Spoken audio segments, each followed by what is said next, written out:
الذين آتيناهم الكتاب يتلونه حق تلاوته أولئك يؤمنون به ومن يكفر به فأولئك هم الخاسرون।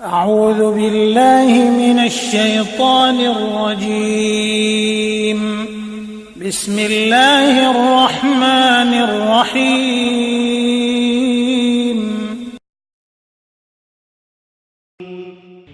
إن الصفا والمروة من شعائر الله فمن حج البيت أو اعتمر فلا